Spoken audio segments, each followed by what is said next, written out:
반갑습니다. 삼성전자 어닝콜 관련으로 뉴스 기사가 계속 나오고 있어서 많은 분들이 기사 내용을 보시면서 많이들 아실 거라는 생각이 되는데 한 번 더 짚어보면서 파급력이 얼마나 어떻게 될지 이런 것들 좀 따져보는 시간을 가져볼까 합니다. 우선 어제 어닝콜 이후에 꽤나 상승해주는 움직임이 나왔었는데요. 기관 매수세도 강하게 나왔었습니다. 어제까지 나흘 동안 거의 600만 주 정도를 매입을 했는데 여기에는 아무래도 여태까지 악재가 이제 거의 다 반영되지 않았나 하는 계산이 들어가는 것 같습니다. 가격적인 측면으로 보면은 이제 삼성전자 주가가 역사적으로 PBR을 0.9배 라인을 크게 벗어나서 떨어진 적이 없었기 때문에 이런 이제 반전하는 움직임이 나오지 않나 생각이 듭니다. 또한 아무래도 레거시 쪽만 매출이 인식되어 왔기 때문에 앞으로 그 디램이라든지 낸드 가격이 8월부터 꺾여서 하락하고 있는 상황이긴 합니다만은 주가 자체는 해도 해도 너무할 정도로 빠졌던 거긴 하거든요. 반도체 사이클이라는 것이 4년마다 옵니다. 이렇게 호황과 불황을 계속해서 반복하는 게 사이클 주기잖아요. 이 주기가 4년마다 오는데 21년도에 코로나로 인해서 개인 PC 수요라든지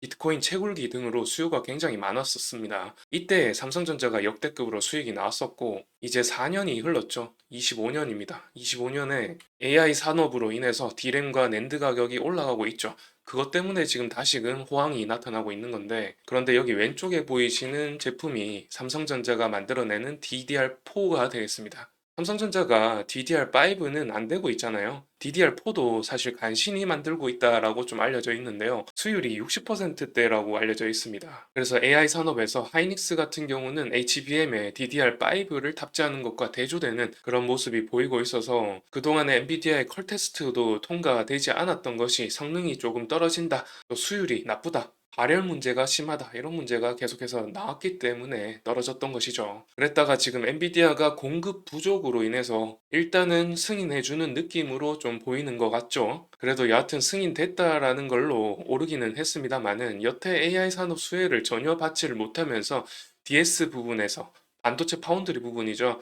하이닉스의 절반 수준의 영업이익이 나오면서 실망스러운 모습을 보여주고 있습니다. 그러면은 앞으로는 어떠할까를 좀 정확하게 진단해 볼 필요가 있지 않나 생각이 드는데요. 그 진단은 어닝콜에서 나온 발언으로 예단해 볼 수 있지 않을까 생각을 해봅니다. 그러면은 이어서 기사를 한번 보시도록 하면요. 어닝콜에서 삼성전자가 HBM3E 관련해서 주요 고객사 4분기 중에 확대 판매 가능하겠다라고 밝히고 있었습니다. 이게 엔비디아 향으로 컬 테스트 완료했다라고 이제 시사한다라고 이제 추측하는 기사인데 아무래도 맞는 것 같습니다. 4분기부터 HBM3E 8단 제품을 공급하는 걸로 알고 있습니다. 8단 제품은 H100, 오퍼 100이랑 패키징이 되어서 공급이 되는 제품이 되겠습니다. H200 제품부터는 12단 제품이 TSMC에서 패키징 되기 때문에 그러면 하이닉스 입장에서는 8단 제품에 대한 점유율을 조금 뺏길 것이고 12단 제품은 여전히 단독 공급인 상황인 것이죠. 다음 기사를 한번 보겠습니다. 삼성이 HBM 매출이 70% 성장했다라고 하는데 이것도 좀 오버스러운 게 있는 게요. 삼성전자가 공급하고 있는 게 HBM3와 HBM2E 3세대, 4세대 제품이었습니다. 거기에 점유율이 약 30에서 40% 있는 상황이고요. 그러니까 한마디로 레거시 제품에 대한 점유율이 있기는 있습니다. 아실 분들은 아시겠지만 이 레거시 제품들이 AMD라든지 이런 쪽에 공급이 되어 왔습니다. 그런데 그 레거시 제품들에 대해서는 별로 이제 말이 없는 이유가 이제 영업이익률 자체가 낮기 때문이죠. 삼성전자의 영업이익률이 15%밖에 나오지 않는다는 걸 보면 아시겠지만은 이 HBM 레거시 제품들에 대해서는 별로 뭐 말할 가치도 없이 영업이익률이 낮기 때문에 하이닉스처럼 HBM3E 8단, 12단 제품이 공급되면서부터 이제 영업이익률이 40%까지 끌어올려진 것을 보면은 예측해 볼 수가 있겠지만은 여하튼 D램 가격, 낸드 가격이 꺾이고 있고 이 HBM도 레거시 제품만 팔아서는 별로 이제 AI 산업과 좀 열애되었다라는 어떤 여론이 형성될 수밖에 없고 그래서 주가 상승 모멘텀이 좀 약할 수밖에 없는 상황을 계속해서 보여주고 있었습니다. 그런 상황에서 HBM 매출이 70% 이상 성장했다라는 것은 뭐 계속해서 이제 역대급으로 매출액은 잘 나오고 있죠. 그런데 영업이익률이 굉장히 낮고 이번에 반도체 부분에서 매출액이 상당히 적게 나왔기 때문에 별로 이렇게 성장했다고 말할 정도는 아니라는 말씀을 드리는 거죠. 그리고 이 하단부에 뭐 내년 하반기에 뭐 6세대 HBM4를 양산한다고 하고 2나노 공정에 사활을 건다라고 하는데 아직까지 3나노도 제대로 못하고 있기 때문에 저는 좀 부정적으로 보고 있습니다. 그러면 이제 "왜 이렇게까지 말을 하냐? 근거가 뭐냐?"라고 할 수도 있겠는데요. 보시다시피 지금 영업이익이 DS 부분에서 3 분기에 3조나 줄었습니다. 유진투자증권에서는 다음 분기에 적자 전환할 거라고 예측하고 있는 상황인데요. 이번 분기에 3조 줄었으니까 다음 분기에 3조가 또 줄 수도 있다. 이렇게 좀 받아들이고 있는 것 같습니다. 제가 볼 때 적자 전환하지는 않을 것 같긴 하지만은 일단 D램 가격과 낸드 가격이 꺾였고요. 계속해서 지금 매월 20%씩 가격이 내려가고 있는 상황이기 때문에 8월부터 시작해가지고 20%포인트씩 계속 내려간다라고 하면은 지금 이제 4분기쯤에는 거의 가격이 60%까지 내려갈 가능성이 높죠. 그렇게 되면은 매출액이나 영업이익이 반토막 날 수밖에 없는 것이 사실상 당연한 것이고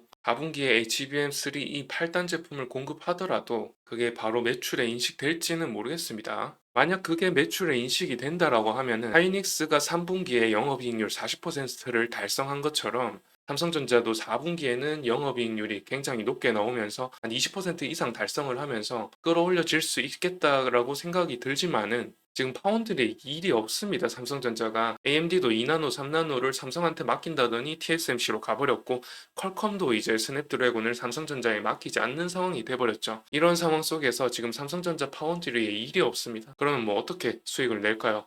이런 상황이다 보니까 저는 조금 비관적으로 보고 있는 것인데 여하튼 간에 이제 엔비디아의 물량을 받아오게 된다면은 24년 3분기 실적에서 조금 플러스 마이너스 1조 정도의 움직임이 나타나지 않을까 생각을 하고 있습니다. 그래서 결론적으로 결국에는 삼성전자가 23년도에 적자, 가장 큰 폭으로 적자를 기록했었던 그때의 이 주가까지 지금 내려가 있는 상황이기 때문에 여기 이 시세를 깰까라고 물어보신다면은 그것 또한 쉽지 않을 것이다 라고 좀 정리해 볼 수가 있을 것 같고요. 또한 앞으로 전망이 어떠할까라고 하는 질문에는 하이닉스의 주가를 떨어뜨리는 어닝콜 결과를 가져왔지만은 반대로 삼성이 세게 오를 만한 무언가는 없다라고 좀 말씀드릴 수밖에 없겠습니다. 삼성전자가 오르려면은 일단 외국인 수급이 들어와야 되는데 일단 미국 대선을 앞두고 있고 미국의 경제 지표가 지금 너무 잘 나오고 있습니다. PC 물가라든지 신규 실업 청구 수당 건수가 내려가고 있기 때문에 경제 지표가 굉장히 잘 나오고 있어서 금리 인하 가능성이 깨지고 있습니다. 그래서 어제 전날 미장 시세가 깨졌는데 이러면은 미대선이 끝나고 또 트럼프까지 당선이 된다면은